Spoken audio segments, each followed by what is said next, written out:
Thank you for tuning in to Fat Black and Femme. My name's Bree. Thank you for watching today. Where Jordan will not be with us. She is dealing with a medical emergency right now. So please send all your positive vibes to Jordan. And she battles with a few different chronic illnesses. And we have a video talking about chronic illnesses on our YouTube page. You can find it through Facebook and some information on Instagram as well. So be sure to check that out if you want to understand kind of what she's going through right now. But today we have one of my best friends, Ky Reid. Hi, boo. Hi, thank you for having me Of today, and I hope course. Jordan gets better. Yes, all I do too. I do too. Just send her those positive vibes and and hopefully things get a little bit easier for her. But Kai is coming to us all the way from Korea. All right. Because bitches out here traveling and stuff. All right. Oh yeah. Yeah. So we're going to talk about Black women, Black femmes traveling alone, some of the obstacles that she's gone through, and we're going to get into it. So Kai, first, what drew you, because you're in South Korea, what drew you to travel there in the first place? So as a lot of people who know me know, what made me interested in South Korea was all the way in high school. I've always had an interest in skincare, cosmetics, and fashion, and so that led me to researching where is the number one place that cosmetics comes from, or that the highest quality cosmetics are made, and everything kept leading back to Korea. And this is before Korea had the big K-pop boom in the States. So my interest in Korea existed long before that. Hmm. And you just got we've, by the way, some background on our friendship. We met our freshman year in college, and we were roommates. And Kai stayed with me a couple of months before she left to Korea. Um, so we've been friends like going on 7 years now. Is it? Yeah, yeah, going on 7 years now, and definitely, and one of my most favorite people in the world.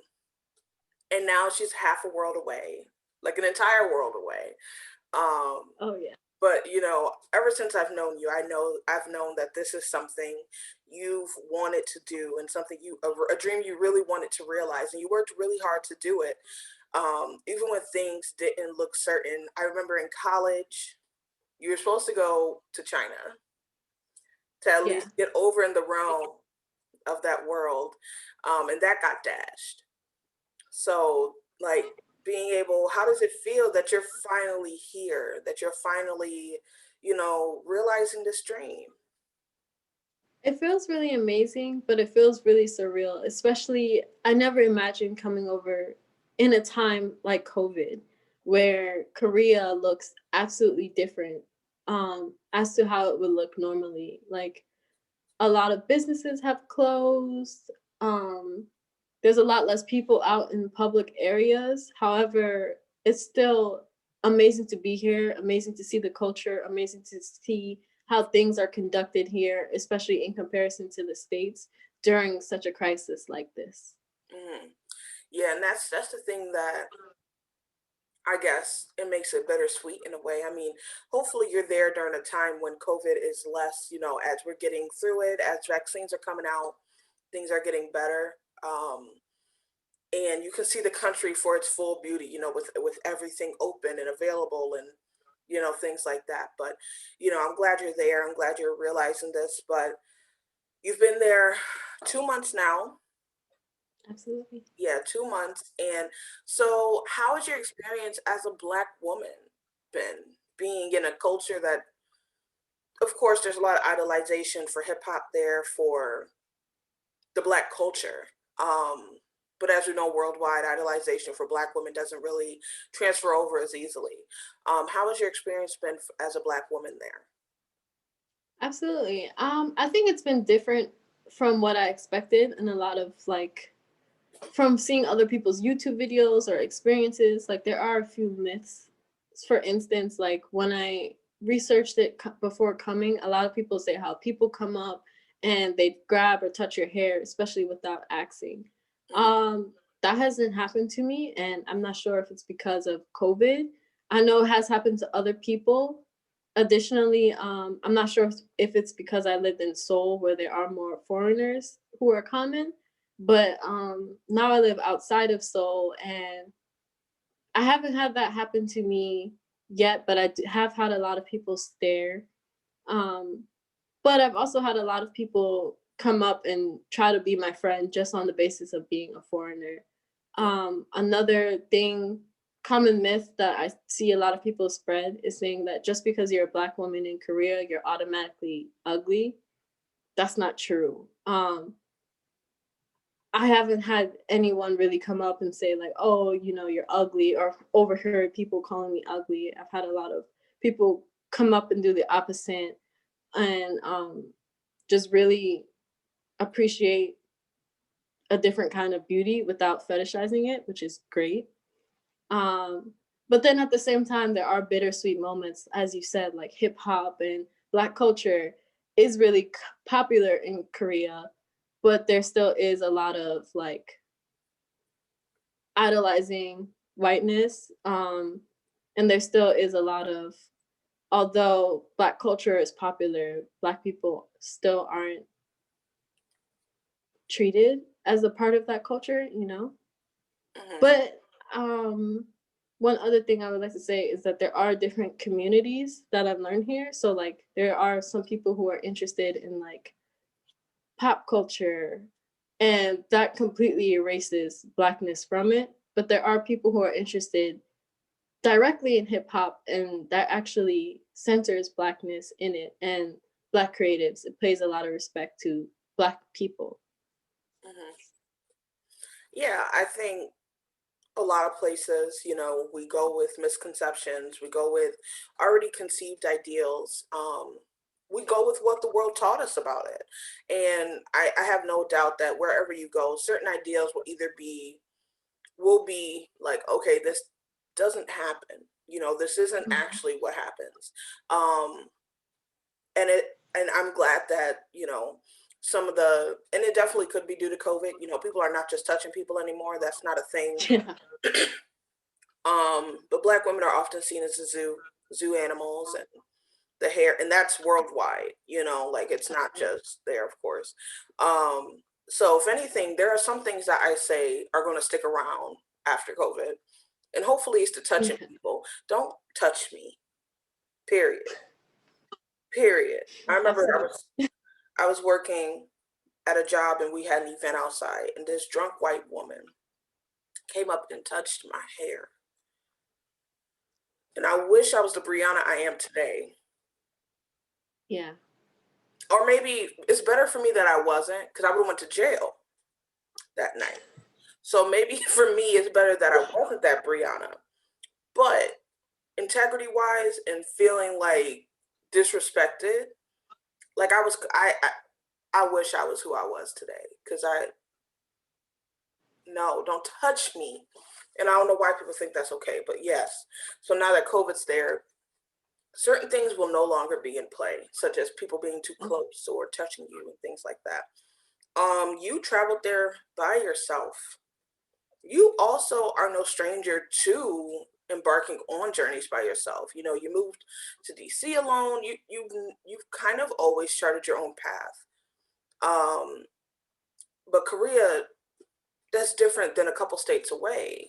How did you feel, you know, boarding that plane and really doing this alone? That's a really good question. Thank you for that. I definitely felt nervous going anywhere alone, especially as a woman and especially as a Black one, is extremely scary and nerve wracking. You don't know how you're going to be perceived, how you're going to step off the plane, and how people are going to interact with you. And I know for me, the thing that added another level was not being proficient in Korean. So I was really nervous about like, okay, now I'm at the airport. How am I gonna get around? How am I gonna navigate? But once I was there and once everything was happening, it felt a lot better. People were helpful. A lot of people also know English in Korea, especially near Seoul. So I was able to navigate quite easily. Um, And I think, like you said, just remembering that I have embarked on different journeys alone, and this is just another one. Hmm. Yeah, and I think the most nervous I would ever feel is getting off the plane, and just all of a sudden, like, I know it was a long trip, but it feels like all of a sudden you're somewhere really familiar, and then all of a sudden you're somewhere you've never been, that doesn't look familiar, that's not recognizable to you. Um, but yeah, you've always charted your own path and done your own thing. Like, starting with coming to Brockport, you moved 8 hours away from anything familiar to this uber white, terrible place. Um, Yeah. and I mean, yeah, we got lucky enough that we met our other friends that we met there and everything. And it was a fun journey just because of who we were with, not necessarily where we were.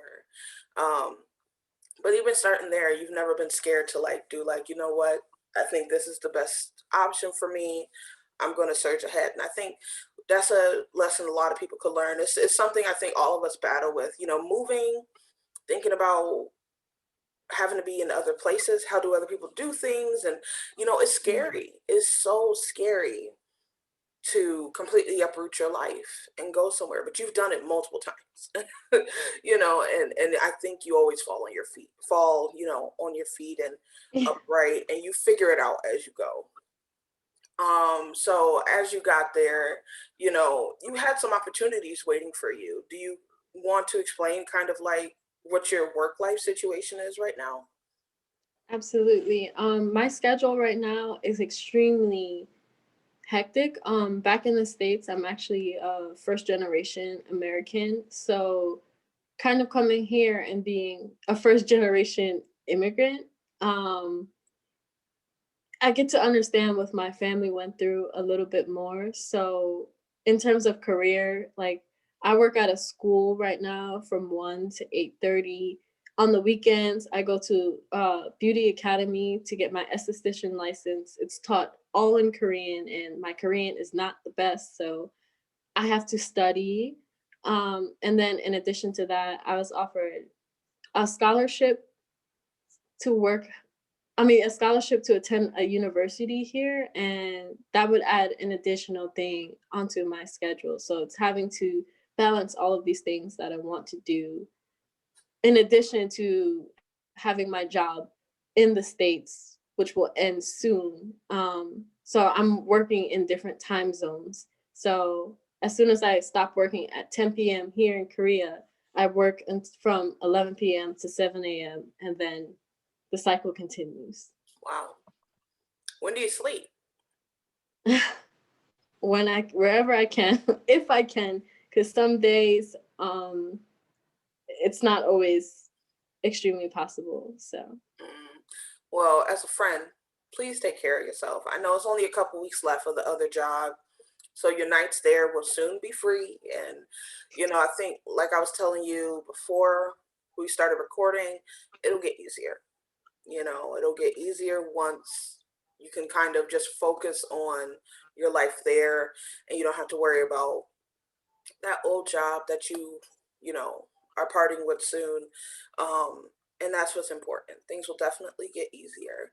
Um, I still have your cat. Of course, you yeah. know that. Kai, like I said, Kai stayed with me a couple months before she left. And due to some some miscommunication with the airport, she didn't realize certain things she needed in order for her cat to travel with her to South Korea. Um, and I still have him. And Percy is something else. But the reason I'm bringing it up is, one, I don't think people. I honestly did not think it would take the processes that I'm going through to try and help get him there have been months long. Yeah. It takes so long to get your cat or pet in general to fly overseas. Like it's an Absolutely. animal, you know? And the process is extremely expensive, a lot more than it really should be. Like he has to get a health certificate first from the vet, and that costs almost like $500. And then to get him to a company that doesn't just put him under the plane, that someone actually travels with him to come to Korea, is like, it ranges anywhere between $2,000 to $5,000 Wow. just to ensure that he's here. And those are honestly on the cheaper side of things. So it's hard. Absolutely. Mhm. And yeah, there just comes a lot. And you're still dealing even with your own paperwork and things like that. But to have a pet even come with you is extremely complicated. I never would have thought that. I mean, that would be this much for an animal. I think it's easier almost for humans too. Like we still deal with Extremely. paperwork, but it's so much easier for us to than it is to get an animal.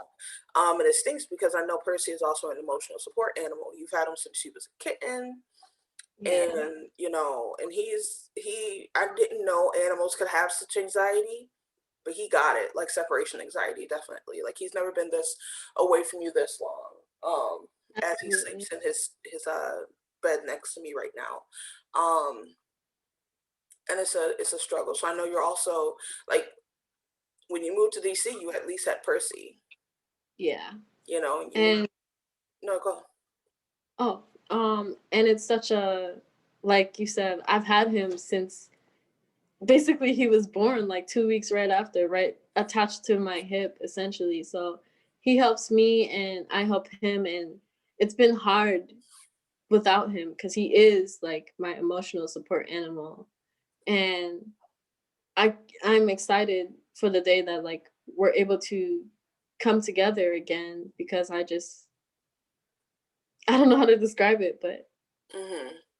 I feel better, you know. And Yeah, I thank you so much for caring for him in this time. yeah. I tell everyone it's like, how can I tell my best friend no to keeping Yeah. her animal when literally your options were either you'd get turned around at the airport or euthanization. By the way, Yeah. if you don't have the proper paperwork, those are your options. You either leave or you can stay and your animal dies. Like how could I not? It's definitely become more complicated than I think either of us thought it would be. Um, but at the end of the day, like how could I tell you those are your only options? Um, so we'll figure it out. Hope Percy will get to you one way or another. Without Um, a doubt. you know what I'm saying? But I'm sure like even like I said, things will get easier, especially like, Percy will be there, hopefully sooner rather than later, but Percy will be there. And that's good too. And you're starting to settle in. And one thing I definitely also want to ask, how is dating there?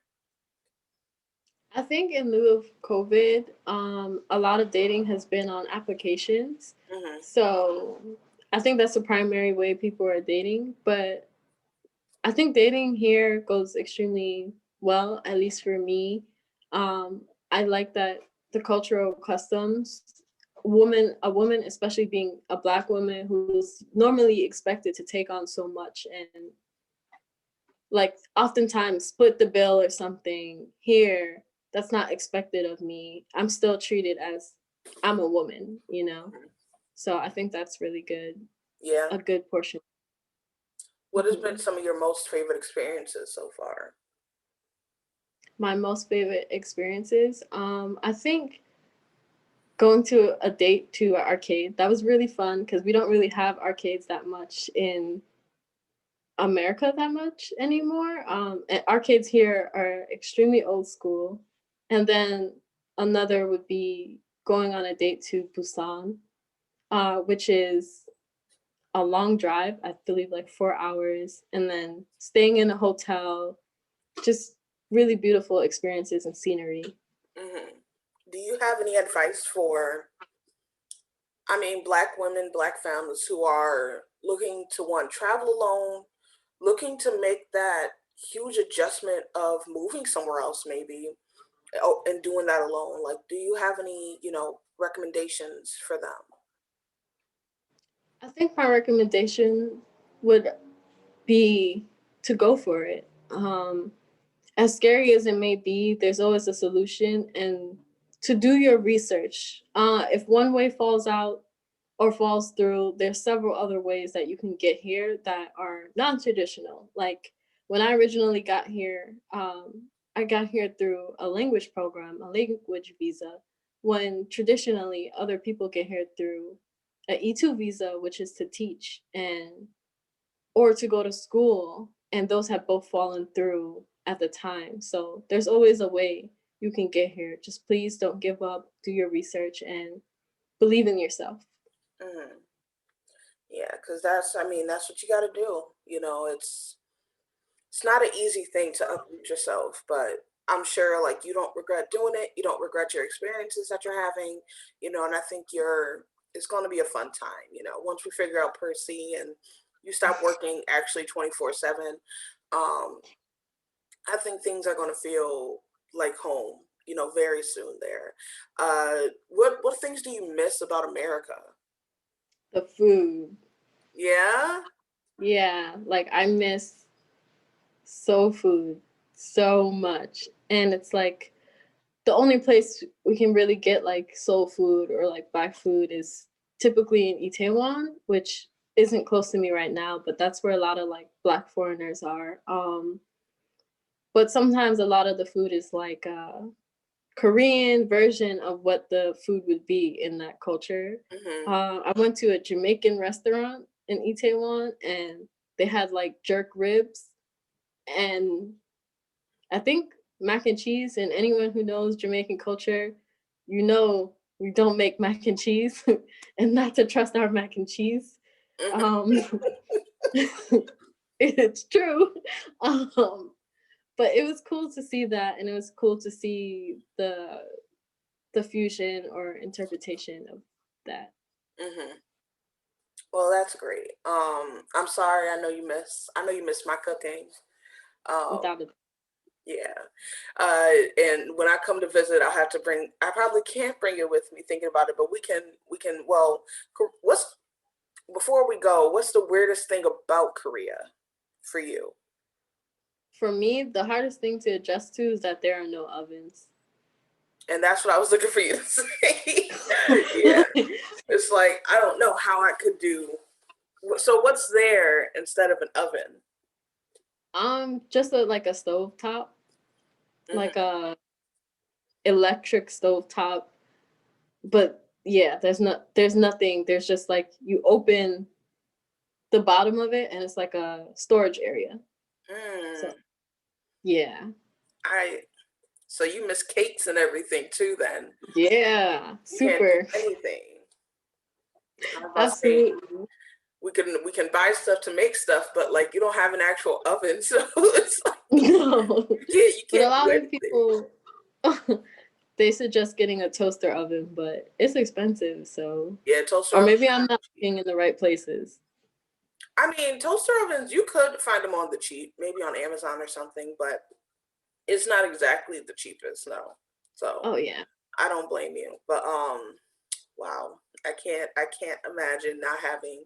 Thing is, I ain't even use I don't use my oven that often, but I want it there for when I want it.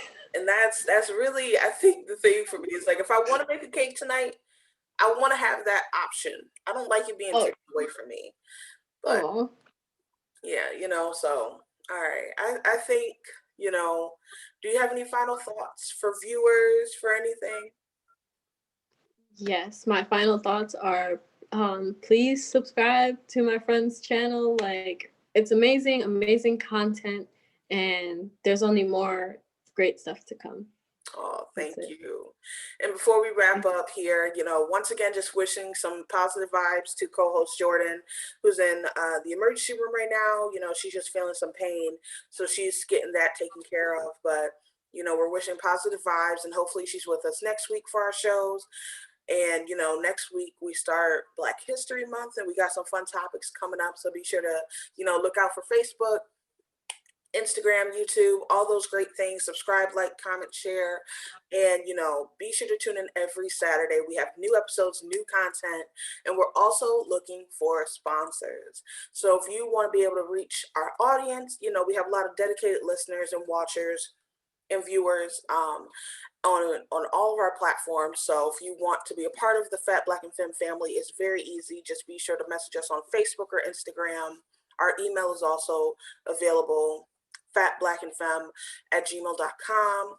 And just reach out and let us know if you have any ideas. We also absolutely love incorporating the community.